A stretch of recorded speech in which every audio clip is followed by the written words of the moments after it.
各位好，有什么好办法过来调治打呼噜？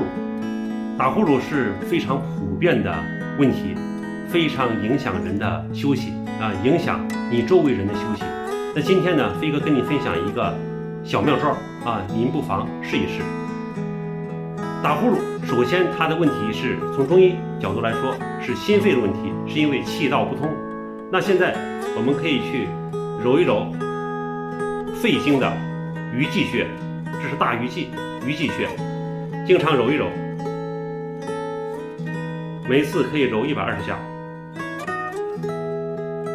鱼际穴是肺经的一个重要穴位，它可以止咳、平喘、利咽、治牙疼。如果您有打呼噜的问题，或者您身边的人有打呼噜的问题，您不妨把这个办法分享给他。另外，要根治打呼噜，实际上从中医角度来说，一定要去调理脾和肺。您不妨也可以去找专业的中医生